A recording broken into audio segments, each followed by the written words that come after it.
Welcome back, friends and family. DeFi Lead here, and we are in the weekly digest. So it's been a while, and I have a news for you.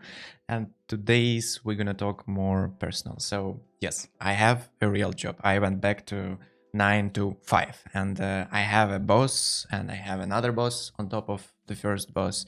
I have tasks, meetings, priorities, deadlines. Basically, I became a normal adult. It's terrifying, actually. And honestly, after 7 years in crypto, having a stable income feels almost exotic. Because, in crypto, everyone wants to be a founder, an investor, a builder, a visionary, a free person. And then somehow half of the industry is still waiting for an airdrop to pay the rent. So today's video, it's a bit more personal, as I said. It's between you and me, and I want to talk about why actually I went back to work, and why I don't see it's a failure. What are my work, and actually why maybe for many crypto people right now stable income is not a step back. Maybe the most rational move. But again, we are on the weekly digest, so right now I don't think crypto in a strong position. I don't see a clear narrative can push the whole market into the new bull run. So what I see that in the last cycle we survived this zone, and it was actually PvP between the long-term holders with a lot of volumes. I don't see anything like that now, and I feel like we still have a space for some dump, and maybe it could be the last one dump. But again, I don't see anything for the recovery, and this is terrifying, because last time we had all of those ETFs. Pro-crypto president, Henry Gensler fired. What's right now happening? Of course, there is ETFs, stablecoins, custody tokenizations, etc., and everything is developing. But if we are honest, crypto is not the main global hype right now. Where are the global hype right now? It's actually AI, and that's where's the real attention, the real capital, the real madness around the OpenAI Anthropic chips. Look at the Nvidia chart. It's crazy, it's parabolic, and that's what's happening there right now. You see the total market cap of Nvidia about $5 trillion. The total market cap of crypto is around $3 trillion, and that's insane. So crypto actually is somewhere near that story, but not at the center of this story. And I say this is actually something from the person who loves crypto. I love crypto very much. I the child of crypto. I born in crypto market, and my base case is simple right now. So I feel we will go to 50, 60k, and then I will start buying. Right now, I'm not rushing. I'm just waiting. I'm sitting mostly in stables, and that's you could find on my DeFi capital here in the portfolio reports. That right now, since July 2025, even September, November, February, mostly stablecoins, and that's how I survived actually in the stablecoins. And again, let's think a bit what means diamond hands. So in the last cycle, I actually think differently. This cycle changed my mind because I think the diamond hands is not only sitting in the volatile assets, it's also stable coins. Because before though, I thought like diamond hands mean just, holding and believing that there's a vision, we will survive, everything gonna be fine. Now I think diamond hands can also mean holding stable coins, not buying, not forcing trades, not convincing yourself that every red candle at the bottom, just waiting. That's also a discipline. So that's actually my third crypto cycle. The first two were enough to teach me that being early is nice, but surviving is better. So I don't want to be a hero right now. I don't want to buy the deepest deep. I just want to wait. I think meaningful recovery could be in August, September, November, but not right now. There is nothing to be a power for this meaningful recovery. So that's my idea right now. Then, guys, the most interesting question, why actually I went back to work, to 9 to 5?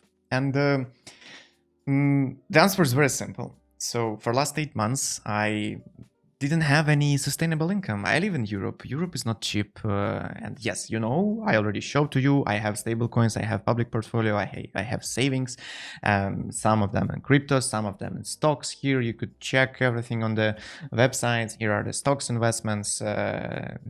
We should update this, send new report, because already it's 35,000. But again, yes, that's the point. I have stables and I have money, but I don't want to leave from that portfolio. That's the main reason. Because what is the point of building a public investments portfolio and you know, just slowly eating it? It's not investment, and that's just, you know, a very well documented death. And I want to be honest about this. The second thing, I tried to be the partner of the liquid fund. Yeah, well, liquid fund on the bear market. But again, we attracted $4 million, and that's a good result for the cold market. But it's not sustainable. It's not giving me what I could get being an employee, and that's the main thing. I tried to do this during the 8 months, and again, that's a second one. The third one, as I said, don't want to live in my savings. I'm 29 already, and to be honest with you, the YouTube channel, it's not a business, and the DeFi Capital is also not a business. Yeah, that's probably my hobby. Let's skip a bit this thing. I wanna talk with you very honest, and I wanna share my background. So I'm from Ukraine. Yeah, you could probably go to my LinkedIn, Vlad Dijan, and you could find all of the things here. I'm from Ukraine. I Ukrainian, and my father was in military. My mother was a teacher. No family office, no rich uncle, no private round waiting for me. I was a normal kid from normal post-Soviet school. And if you know what what that means, you know, it's basically a character development, but without any consent. So after this, after I graduated, I started as a 3D artist. So 2015, 2016, I was making 3D models by hand. I worked on Elance and Upwork for $6 an hour, and that was the things what I did. I actually proud of this. The character models, cities, some part of the game development, some part of the engineering, and that was my life right after I graduated. So then I moved to Kyiv and found a partner to create and found my first outsourcing agency. We made 3D games, assets, and helping other studios to develop their own product. But those time, actually, at some point, I started asking myself, where is the money? Not in this stupid Lamborghini crypto way. I mean, where is the value chain? Who actually earn? Who is close to capital? And I come to actually very simple conclusion. If you want to be closer to money, you need to work around money. And at first, I even thought about banking. Thanks God I didn't. In Ukraine, I would probably end up approving credit limits for very suspicious people who already look like a future default. Instead, I went into crypto, and I joined Medfish, med.fish. All of the sites are available. You could just go and check fully my history. So there was a company founded by my friends. I joined it in 2019, and then I became a partner. And from those time, we started developing DeFi around crypto world. So I remember Ether Delta. Guys, do you remember Ether Delta? Not Uniswap, not Compound, but Ether Delta. I remember early DeFi. I remember the DeFi summer. I remember when everything was so ugly, broken, dangerous, and somehow actually more alive than many protocols today. We built many projects for Tezos, especially for Clyton, for Everscale, and other ecosystems. And for Ukraine, those time it was amazing. Some of the products still available because, you know, they're open source, etc. So you could go check and download the wallets. Yeah, there are some users also. So for Ukraine, this was amazing. It was like a global level. We thought we feel like we were already the center of the world, but then the war was started, and I moved to Europe. And in Europe, I very quickly understand something uncomfortable. Crypto in Ukraine and crypto in Europe or US are very different. So different standards, different money, different networking. And I started understanding how small we was in our mini bubble. Then I got my first real job at the Ton Foundation around the Telegram. So yes, Ton was actually my first real job. Before that, I was freelancer, founder, partner, operator, whatever, but not an employee. So Ton was very important experience in my life, and it was actually chaotic. It was very problematic. It had a lot of politics, but also was very valuable, and we did a lot of meaningful things. And I met a lot of people. I expand my network. I worked on international level. I started to understand how actually large crypto could be and how the big organizations operate. And I launched this YouTube channel during the times at the Ton Foundation. Then every time when you feel you're on the peak, just prepare. The Ton story was ended, of course. Basically, the foundation decided that the DeFi was no longer a priority, and everyone working on it was let go, let free, so you could go. Yeah, sounds dramatic. But again, that's what's happening in crypto, and this is normal. One day you're building the future of finance, the next day the future of finance has a budget cut. So after the Ton Foundation, I joined two of my friends, and we built a liquid fund. So it's also still working, still operable. The guys continue developing it, and that was really good. And having experience of managing assets, not yours, but the others, is very different. So when you manage other people money, the romance disappear very quickly. You stop thinking only about the API. You start thinking about the liquidity, custody, smart contracts risks, DPEX, counterparty risks, emergency risks, some reporting responsibility, and sometimes you're waking up in the middle of the night to resolve something. And this is real truth about the asset management in crypto. So if I actually compare myself to large professional asset managers, you can open DeFi Llama and you could go to capital allocators and find Centaura, Gauntlet, House Labs. So they are from the Wall Street. They are from Berkeley, Stanford. They have 10 years of experience in asset management. And I have to be honest, I have good experience, I have drive, I understand DeFi, 7 years in crypto, but it's still hard to compete with that level, especially in a cold market. So I made a decision, and I decided to join Babylon team. I went back to work, and honestly, that's actually a very interesting organization. It's a really deep tech. Right now, we are working on a Bitcoin trustless vaults, so it's basically a programmable Bitcoin. We have a cryptographic primitives. We could use Bitcoin as a collateral on EVM without bridging, without wrapping, and we're building credit markets around BTC on other ecosystems. So this is not another farming dashboard with shiny buttons. That's real technology, and the company backed by the top tier investors, 100 million in investments total. So I joined as a DeFi product lead, and I really interesting in what we're doing right now. That's deep tech.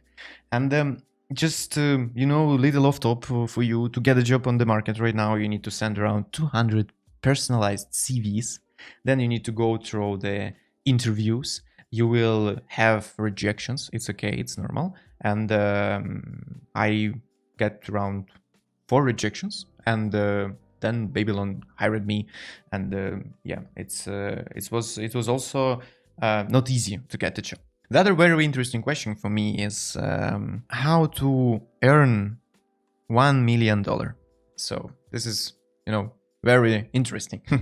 Let's talk about it, and how you actually could make the $1 million, because everyone wants it, everyone talking about it. Some people could say it openly. And what you could do, first of all, you could found a startup and raise some investments. This is what's usually crypto founders doing. They're raising money, they're building product, maybe launching a token, selling equity, and everything works. You became rich someday. Actually, after 6 years in crypto, I still did not became the kind of person who can easily say to people like, hey, buy my meme coin or buy my token and you will become rich, and then sell it from my side to the market. Maybe, I wanted to do things a bit more properly. And that's another very good metaphor. I can explain actually where every dollar I have came from, you know, to the last cent. And sometimes it feels like achievement, and sometimes it feels like a diagnosis. So, you know, there's old phrase: millionaires can explain every dollar in their pockets except the first million. Well, I can explain everything, and it means two things. First, I didn't steal anything. Second, my past is probably harder. And if you're also in the group of people who don't steal anything, welcome. Yeah, that's the path. So the second path, career and high salary. This is also possible. And I know many people who are doing it, just, you know, savings and investings. And the career could sound too boring, you know, too Web 2. People say, I don't want a job. I'm in the Web 3.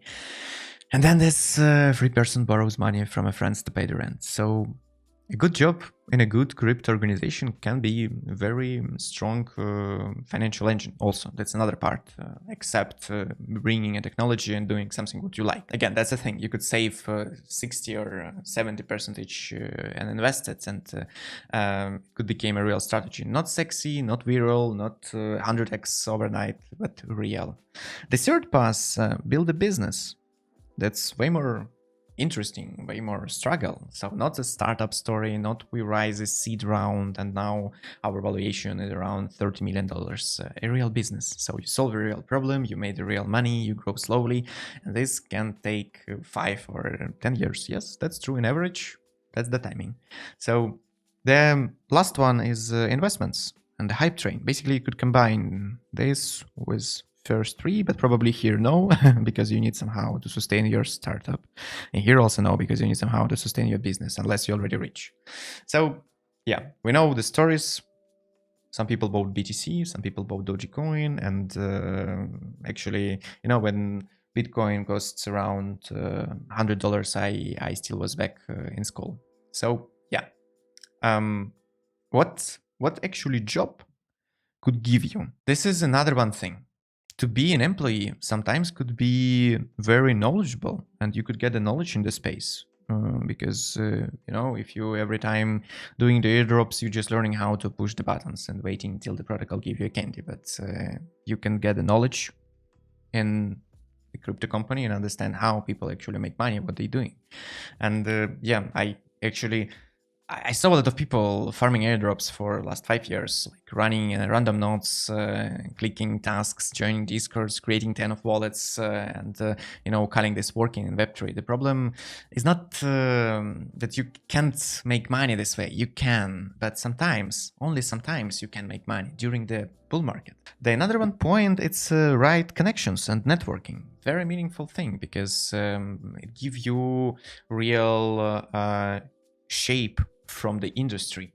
You could meet people, it gives you network, and network doesn't mean LinkedIn network in crypto, it means access to capital. It gives you also track record. You could find teammates, you could find co-founders, and if you work in a strong organization, build a real product and then can show the result, it becomes easier to raise money, hire people, launch something yourself. And this is a very powerful thing. Then, of course, track record, because you always have your CV and you could go to work.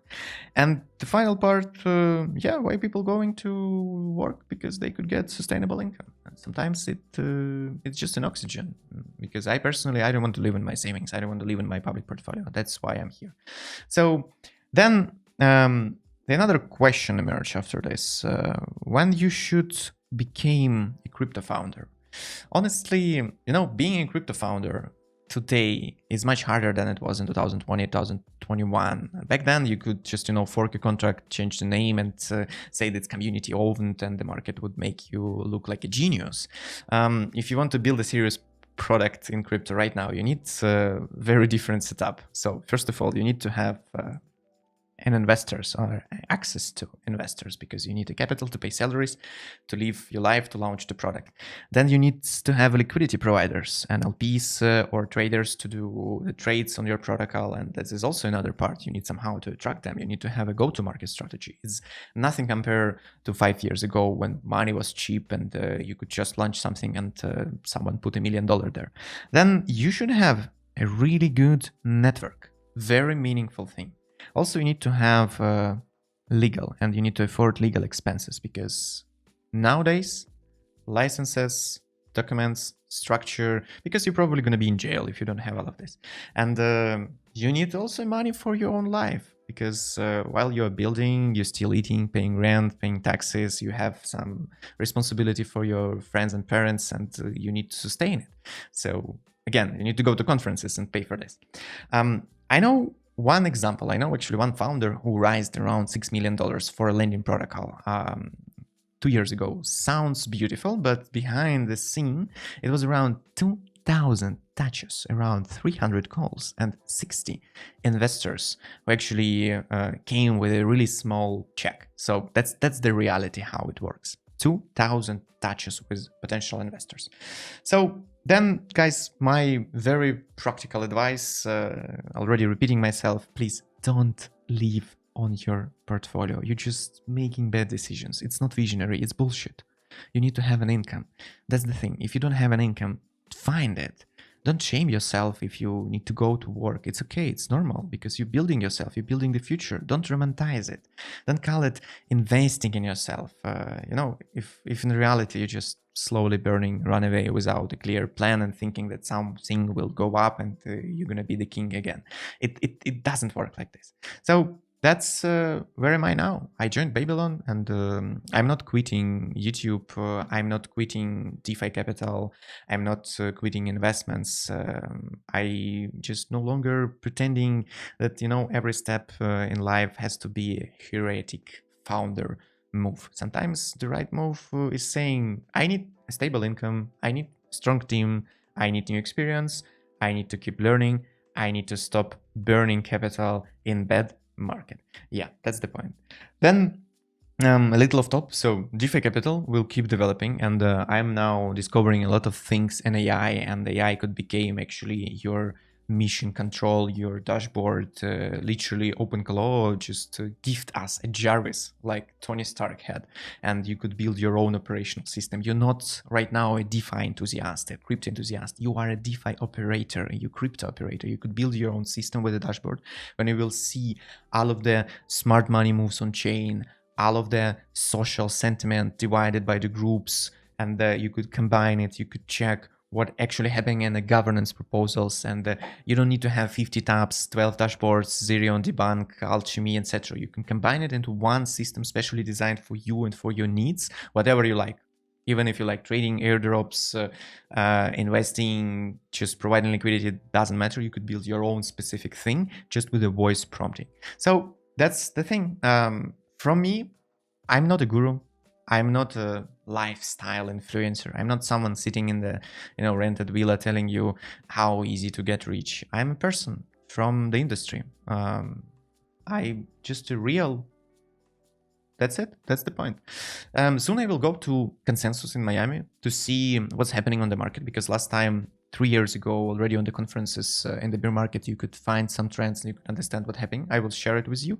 And I want to see what's happening with institutionals and how far all of these things are going. Because, if we are fully institutionalizing, then where is the retail? Then where's the money should came from? Because our industry is probably burning retail and extracting money from them for the biggest player.